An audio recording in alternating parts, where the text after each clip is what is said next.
nosotros hemos estado viendo cómo la Eneida está compuesta de unas escenas sucesivas y con cada escena sucesiva se va completando la razón por la cual, la idea de la razón por la cual Virgilio decidió escribir esta obra. Y nosotros ya hemos dicho que él decidió escribir esta obra porque entendía que Roma valía mucho, entendía que el Partido Popular y en especial estas dos personas de la familia Julia habían hecho una contribución sumamente grande para la grandeza de Roma. Ellos estimaban esa grandeza de Roma y él va a tratar de hacerlo ver por todo el mundo.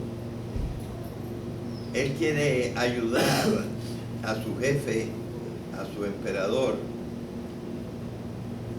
que ya lo estima mucho, pero él quiere ayudar en su labor de hacer de Roma una ciudad con más méritos todavía de lo que hasta ahora tiene. Pues bien, ya nosotros hemos visto cómo él empieza en el 6º año de su periplo por el mar Mediterráneo y cómo ahora está ya en la última etapa. Al parecer ya no le falta más que un pequeño tramo para llegar a Italia, puesto que se encuentra incluso en la punta de Sicilia y le falta poquísimo para llegar. Pero entonces también esto lo sabe uno, que este es el último momento, y entonces ella piensa y decide lanzar con la ayuda del dios Eolo, dios de los vientos, lanza una tempestad que ya destruya completamente la flota de Eneas y no puedan llegar hasta Roma. Y así, según lo que nos está diciendo Virgilio, Cartago se salvará. Así que es una contienda entre que triunfe Cartago o que triunfe Roma. Y nosotros entonces sabemos cómo se inventa las cosas Virgilio para decir que uno estaba interesada en la ciudad de Cartago. Bueno, pero ahora nosotros vamos a examinar algunas cosas, no tanto acerca de la tempestad. Ya sabemos cómo ella se entiende con Eolo, le ofrece una ninfa para que se case con él y le pide que haga que los vientos destruyan la flota. Y como Eolo la complace y ya ella en cierta manera se retira o desaparece de los alrededores y se va produciendo la destrucción completa de la flota. Se mencionan los vientos, primero se mencionan 3, el Euro, el Noto y el Ábrego, y más tarde se menciona un cuarto viento que se llama el Céfiro. Son vientos reales que existen en el Mediterráneo y que soplan en diversas circunstancias según cambia el ambiente o la temporada. Pero aquí todos van a estar actuando a la vez. Bien. No voy porque es bastante sencillo y bastante comprensible la belleza de cómo él menciona la tempestad. Hay alguna que otra palabra difícil, por ejemplo la palabra Dánaos, que quizás ustedes no recuerdan, es otro nombre para los griegos Y el hecho de que se les llame dánaos a los griegos es que, según la mitología, toda la raza griega nació de un señor que se llamaba Dánao. Bueno, quizá una de las cosas más interesantes cuando ya la tempestad está en todo su furor es las palabras que pronuncia Eneas viendo que todos van a morir. En estas palabras hay como un pequeño secreto, porque se está hablando de un griego, pero no se dice el nombre del griego, se dice nada más que es hijo de el otro griego que se llamaba Tideo. Pues este personaje de que se está hablando aquí es Diomedes. Diomedes es uno de los más simpáticos de los personajes griegos de la Ilíada. Yo creo que Homero usa a Diomedes porque ahora ha contado que Aquileo no está peleando, y cuando el más fuerte de todos los héroes no pelea, pues la lucha se convierte en algo un poquito aburrido. Entonces Homero necesita otro héroe que sea casi tan grande como Aquileo.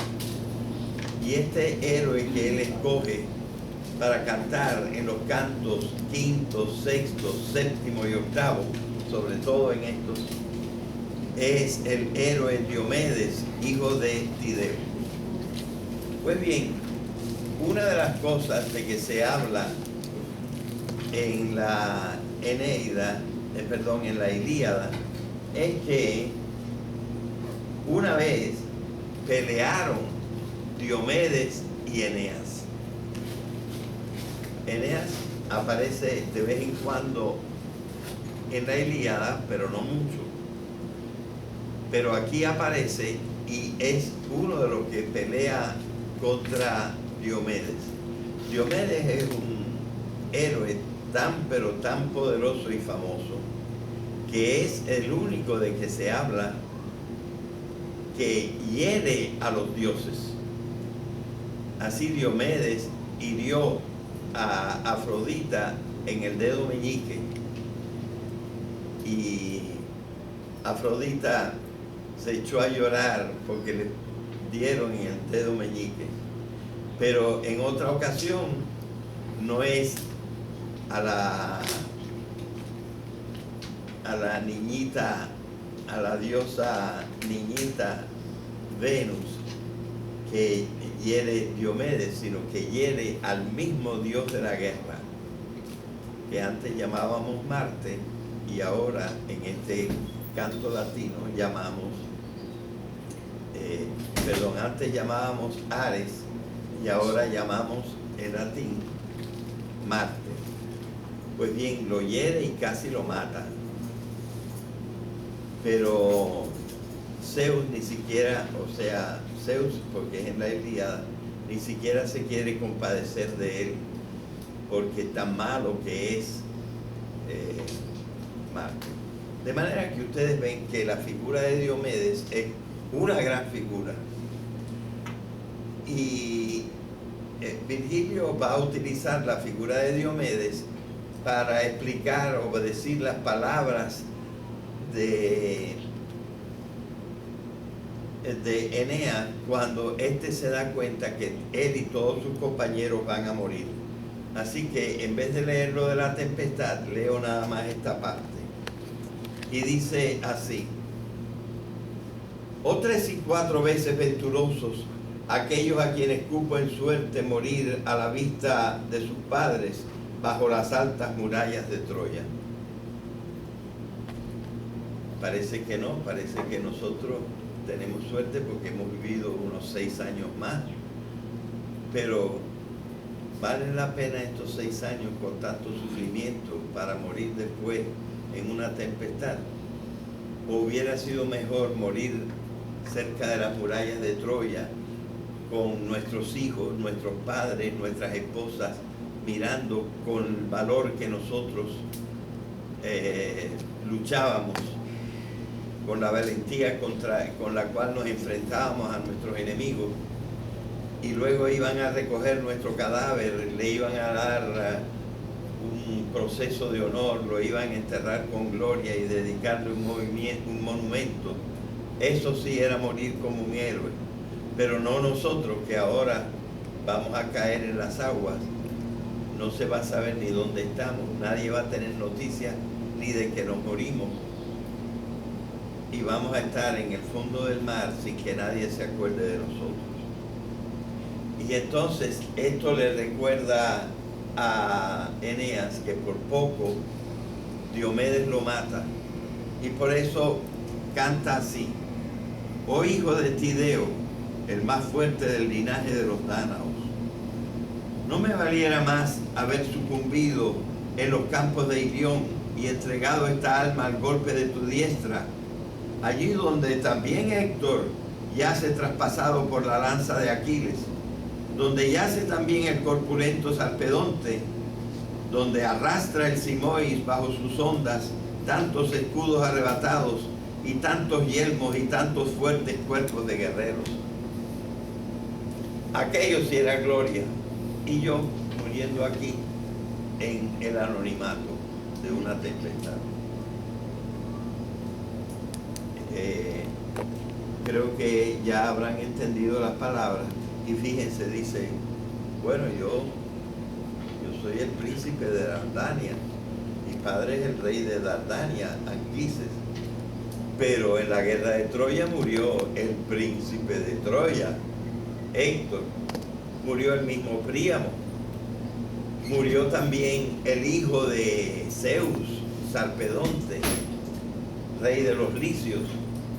Pues que muriera yo era una cosa común y corriente, pero yo contaría entre todos estos héroes que lucharon con valor. Y yo luché con valor y no morí. No me hubiera valido más morir en aquella circunstancia y no tener que morir aquí en el anonimato.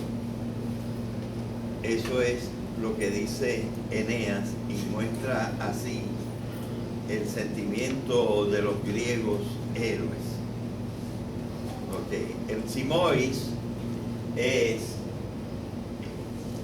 si esta es Troya, el circulito este es Troya, este es el mar, este es el río Escamandro, y el Simois junta sus aguas a lo último con el Escamandro. Es otro riachuelo o río que hay cerca de Troya. Pues ese río, en donde tantos lucharon, a veces arrastraba escudos, yelmos,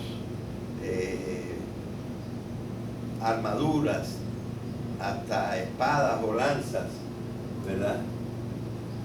Y morir allí es morir verdaderamente como un gran héroe, y no como estamos muriendo nosotros acá. Bien.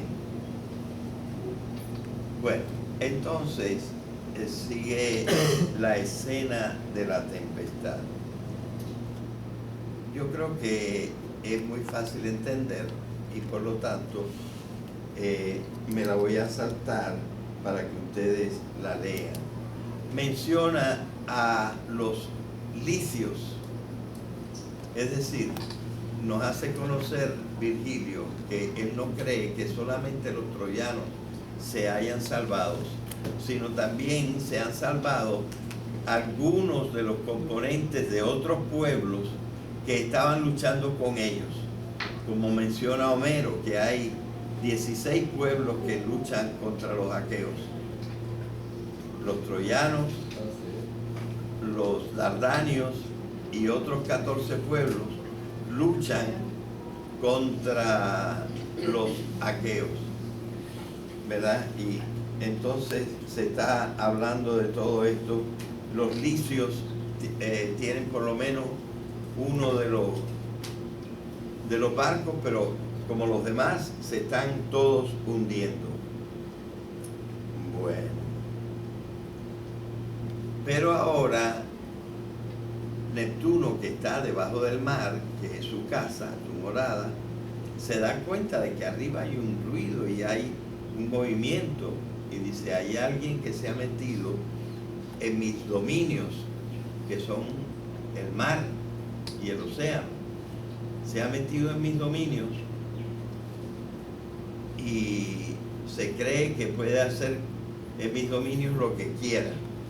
Se está refiriendo evidentemente a los vientos que están alborotando la superficie del mar. Y entonces saca la cabeza para darse cuenta de qué es lo que está pasando. Y ve entonces toda la tempestad, y esto le da ocasión a Virgilio de continuar hablando de las cosas que estaban pasando. Pero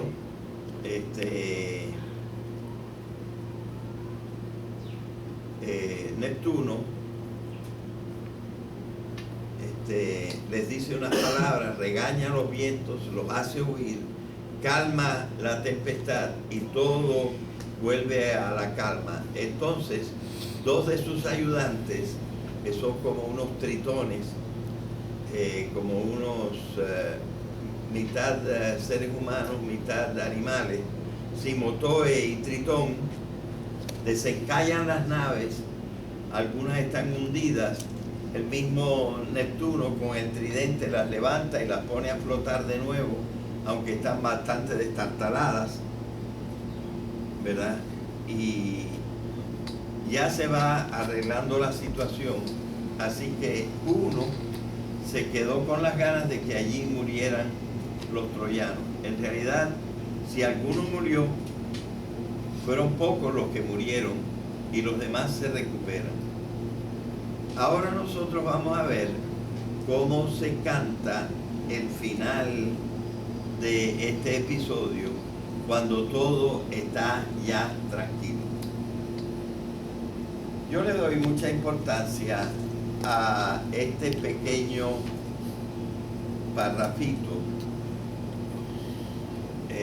Mira, vete ahora a la parte que se llama símil de Neptuno. Porque este parrafito para mí encierra todo el significado de la Eneida. Todo lo que nos quiere decir la Eneida, en cierta manera, está aquí como en su semillita. Nos está diciendo el destino de Roma. Nos está diciendo la grandeza de Roma. Nos está diciendo por qué es tan grande Roma por el Señor que la está dirigiendo. Y lo hace con un símil. Yo sé que a ustedes les han enseñado en la escuela superior qué cosa es un símil. El símil es una comparación, pero hay dos tipos de comparaciones. Hay una comparación que la llamamos símil y hay otra comparación que la llamamos metáfora. Sin embargo, entre los dos tipos de comparaciones hay una diferencia.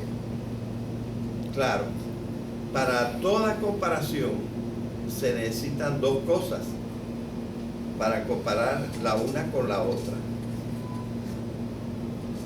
Pero en el símil se mencionan las dos. En la metáfora se menciona una y la otra se espera que el lector o el oyente la adivine. Por ejemplo, nosotros o un señor muy galante podría alabar los ojos de alguna muchacha y, por ejemplo, decir así: esos ojos que tú tienes en tu rostro me parecen a mí unos espléndidos azabaches brillantes, negros retintos, preciosos. Así que me encanta ver tus ojos como dos preciosos azabaches. Aquí se mencionan las dos cosas que se comparan, porque he dicho un par de veces la palabra ojos y he dicho un par de veces la palabra azabaches, así que los he nombrado.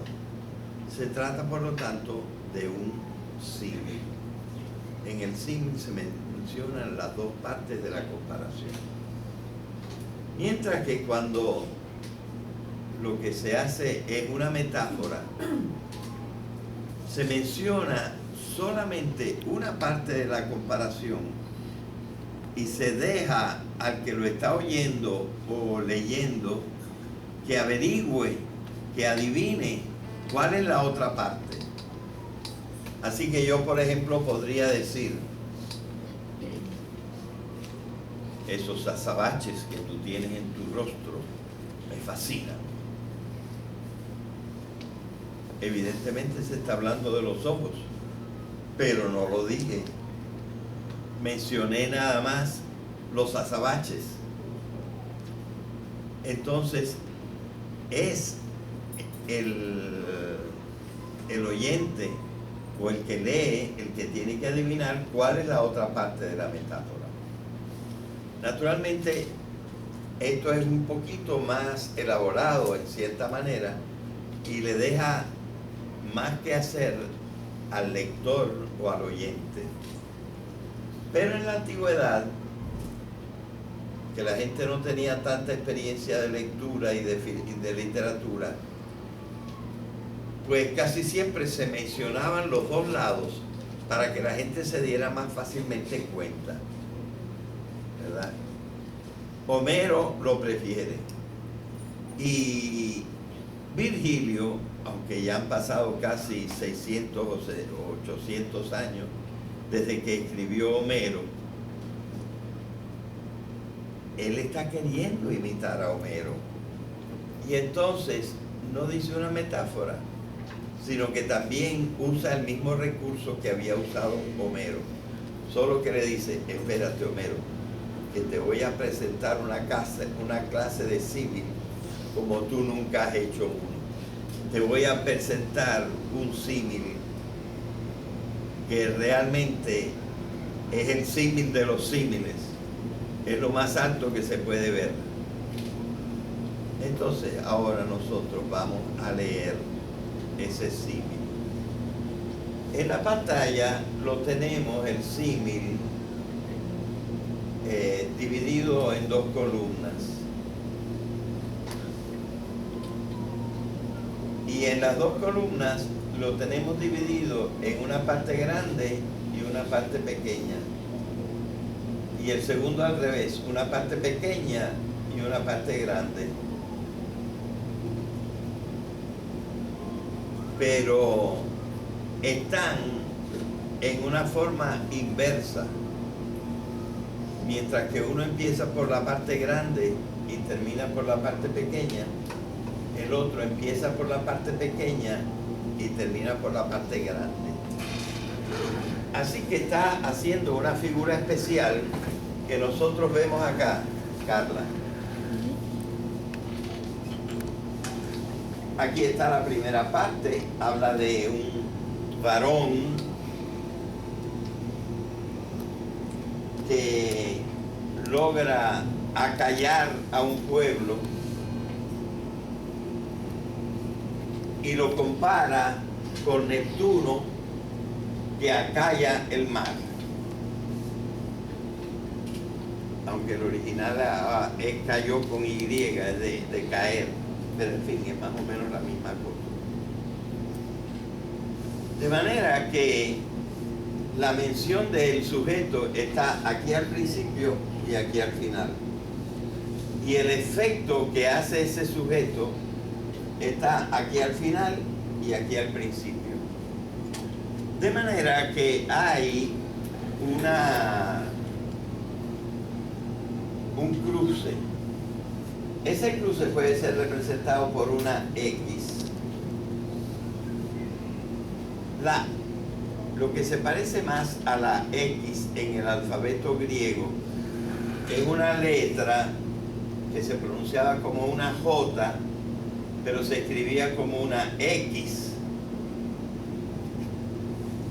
Quizás por eso en español nosotros escribimos México con J, escribimos México con X, pero lo pronunciamos como J. Y los náhuatl lo pronunciaban como lo que era en griego, Ji, México. Ok, esta es la letra Ji, la misma letra con que empieza el nombre de Cristo. La primera letra del nombre de Cristo es Ji y la segunda es R. Pero en las lenguas que no tienen el sonido J del español, para imitar el sonido J del español, ellos ponen una CH y lo pronuncian Ji, ¿verdad? Entonces, a la figura que se crea cuando se hace un verso en esta forma, se le llama un quiasma. Y en algunas lenguas, como el alemán y el inglés, se escribe así. En español preferimos muy a menudo escribirlo con Q y decimos quiasma, pero se trata siempre de la letra I. Y es como un juego en el cual se invierten las frases para hacer un artificio, para hacer como un jueguito con las palabras, ¿verdad? Y este tipo de recurso literario se llama un quiasma. En el símil de Neptuno hay un quiasma. Veamos lo que dice el símil de Neptuno. Yo no te lo he leído todavía, ¿no? Vamos a ver lo que dice. Dice así. Ustedes lo pueden ir leyendo allá. Como muchas veces sucede en un gran pueblo, cuando estalla una sedición y se embravece el ánimo del grosero vulgo, vuelan las teas y las piedras, y el furor improvisa armas, que si por ventura sobreviene un varón grave por su virtud y méritos, todos callan y le escuchan atentos, y él con sus palabras compone las voluntades y amansa las iras. Del mismo modo, eso es el de tal manera, de este modo, tal cayó todo el estruendo de las olas, apenas el padre Neptuno, tendiendo a lo lejos la vista sobre el mar bajo un cielo ya sereno, da la vuelta a sus caballos y les suelta un poco las riendas, volando en su propicio carro. ¿Qué cosa se está comparando? Se está comparando un varón grave, es decir, de gran peso. Perdón.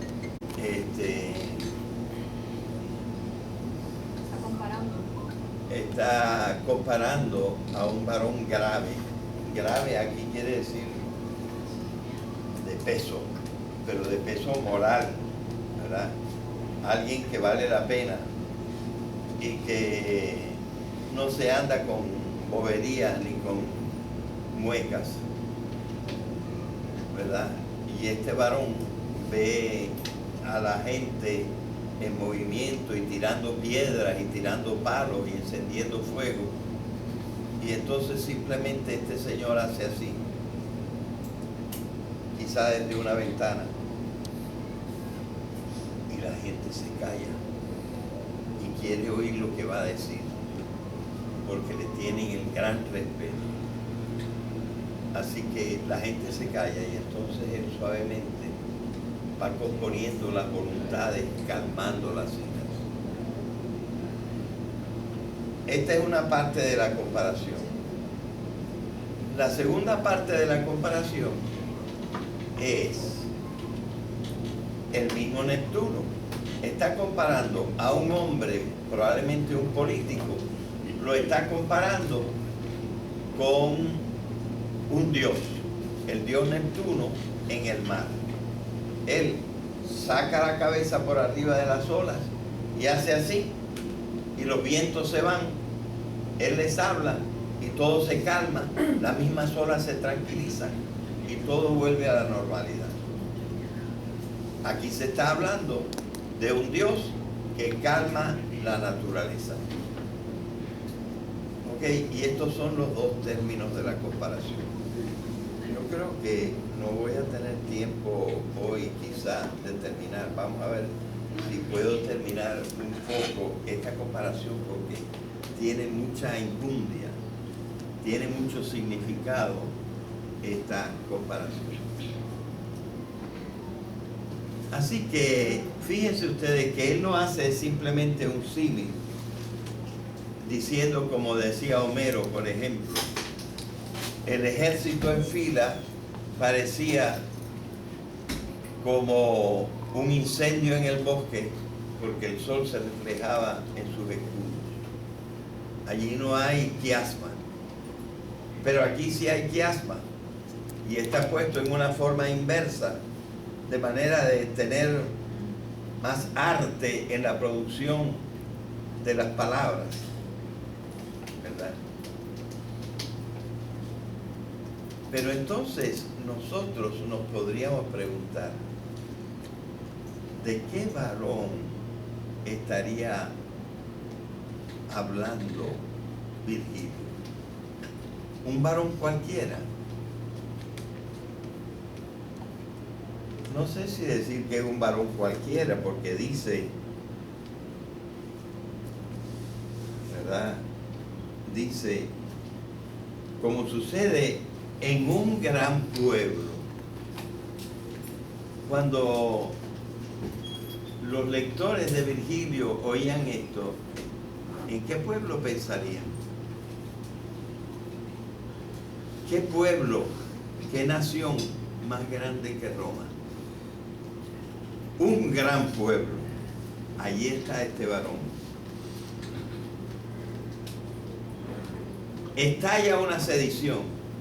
Eso era casi cada 2 días en la Roma de antes de los emperadores. Estalla una sedición y se embravece el ánimo del grosero vulgo. Claro, la gente noble no hace esto. Pero el vulgo, la gente del pueblo, es grosera.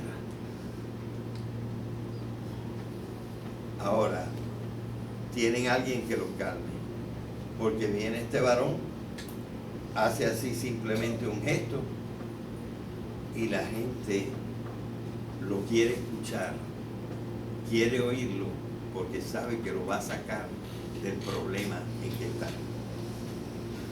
¿Verdad? El furor improvisa armas, las piedras se convierten en armas, los palos se convierten en armas, el fuego. Pero sobreviene este varón y todo se tranquiliza. Ahora ustedes podrían ponerle nombre a ese varón. Claro. Ese varón vivía en el tiempo de Virgilio. Ese varón había terminado con la guerra. Ese varón va a construir 40 años de paz. Ese varón va a ser el gobernante perpetuo de Roma. ¿Quién es ese varón? Un Julius, un descendiente de Hilo, un descendiente de Iulo, un descendiente de Rómulo y Remo, un descendiente del primer Julius César, que se llama Cayo Julio César Octaviano, mi emperador. Así que parece que él está simplemente diciendo un símil, pero apuntó todos los detalles para que nosotros reconociéramos quién era ese señor espléndido que con un solo gesto puede calmar a un pueblo enardecido. ¿Verdad? ¿Y a quién lo está comparando? No a cualquiera. Para comparar a César Augusto con alguien, hay que compararlo con un Dios. Con el Neptuno, que es como el segundo gran dios. El dios del cielo es Júpiter, pero el dios del mar es Neptuno. Pues así de grande es aquel dios con quien se puede comparar al gran señor, el varón grave, que con un gesto calma a todos los ciudadanos de la gran ciudad. Ven ustedes que, como les digo, todo está como en una semillita, está todo el árbol. Aquí está toda la Eneida. Lo que hizo Eneas y lo hace César Augusto ahora, que es como un segundo Eneas, un nuevo Iulo, un nuevo Julius, un nuevo Hilos, pues lo que hace es mostrar la grandeza de Roma. A pesar de que Roma tenga momentos de disturbio, tiene un gobernante que logra instaurar la paz. Así que ven ustedes que en este pequeño parrafito, Virgilio como que nos anticipa todo el significado de la Eneida, la grandeza del rey que va a construir en su mejor etapa, según él, la etapa del imperio, va a constituir a Roma como un imperio y la va a convertir en la dominadora de todas las naciones. Eso sí que es grandeza. De manera que ustedes ven que, a mi ver, el símil de Neptuno es algo que, como en una sola semillita, como se dice en latín, in nuce, es decir, in a nutshell, como dicen los americanos, in a nutshell nos está dando todo el significado de la Eneida.